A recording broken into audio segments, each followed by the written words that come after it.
as an employer, are there certain benefits that should jump out to say, yes, we should absolutely offer this or consider it or think about it?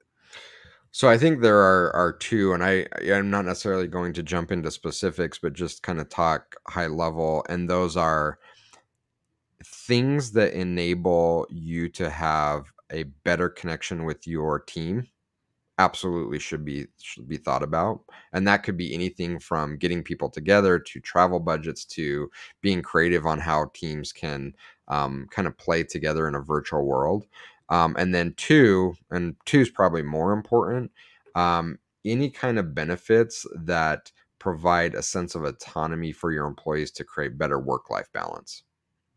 So if that's niceties around things like, again, whether that's gym memberships or food plans or, fill in the blank, there's an endless array of possibilities to what can fit in that budget, or in that bucket. But anything that employers can offer that will help their employees find better work-life balance, especially if you're thinking long term. I mean, we're talking pennies on the dollar, and the returns are so huge that it's too difficult to calculate. And again, um, as more and more employers start to recognize that fact, they're going to start offering them, and it's not going to be a shock. When I put something out and say, "Hey, we do X, Y, and Z," and people are like, "What the hell? That's the most amazing thing ever!" It's going to get to a point where it's like, "Well, yeah, lots of companies are doing that." And if you're not, then again, your ability to attract not only great employees, just employees in general, is going to be so incredibly difficult. So as we're moving more to an asynchronous way of working, more fluidity in where and how and what people do, giving people some ability to connect with the rest of their team and giving people tools and abilities to better structure their work-life balance, it will become an absolute must as a perk, as a benefit that employers offer.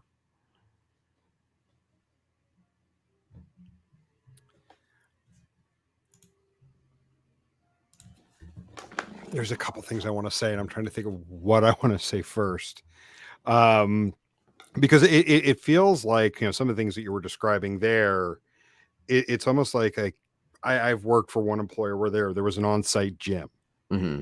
and like that kind of became the norm, in the early to mid 2000s. Yeah. Like, some kind of like when there was a large enough campus, some kind of on-site fitness facility. And like that almost became the norm, and people started asking, well, what do you have Do you have a on site? gym? Do you have a You cafeteria? have a Do you have daycare a center. right? And here's the problem, and those things are awesome, but here's the problem that I have with it, especially in a distributed workforce, is just because it works for Jim doesn't mean it works for Jason. And so I love that we're breaking apart this concept of, well, on our campus we have this, this, and this. I'm like, that's great for employees where those things matter, but those things don't matter to all your employees. So we can now break that apart, and instead of prescribing a one size fits all solution to work life balance or things that are meaningful to employees, we should embrace the fuzziness of it and create frameworks in which Jim can work with his boss to define what works best for Jim, and Jason can work with his boss to define what works best for Jason. Because I think that's one of the big things that we're realizing with office work, is that people that are huge proponents of the office and of the campus are huge proponents of it because it worked for them, and they think, well, Ooh, because that's it a good worked for point. me, it worked for everybody. But that simply isn't true. So I think being open and being empathetic that people have different work experiences, and that we should be flexible to help support the work experience that is best for them, is really the right approach to take. Yeah. And you covered some of this earlier. What would be your advice to employers that, thinking that this is potentially some kind of passing fad? Or better yet, another way to think about it is I could always win on salary.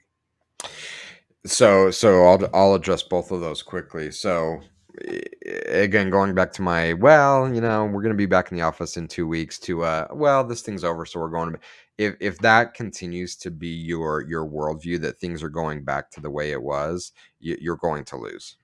That's just a fact. And even if you are going back to the office full time, it's not going to be the same as it was before. There are different employees, simply are looking at how they think about work and life completely differently now. So if you're not already thinking about it, you're way behind. You have to start now, today. If you're listening to this and you haven't started thinking about it, you have to start today. Your second one was, I could always win on salary. I can always win on salary. Oof.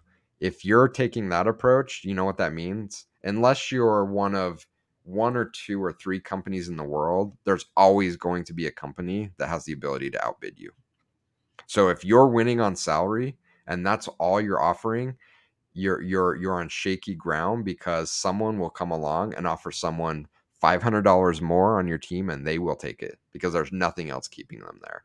So once you've paid a proper salary, if that is all you're competing on, you're never going to win, because someone will always outbid you, and there's nothing else holding an employee there. And I've talked with employers about this, where they say, yeah, I've had employees leave, and it's like for like pennies. And I'm like, that should be a telltale sign that there's nothing of meaning that's holding them there other than the salary you're paying them. And if someone's willing to pay them a few dollars more, I'm like, okay, I'll take it. And you just said something, I don't know if you said it intentionally or not, or implied it intentionally or not. Um, Listening to what you just said, there's a second part of it. It also, it's the people that you're recruiting.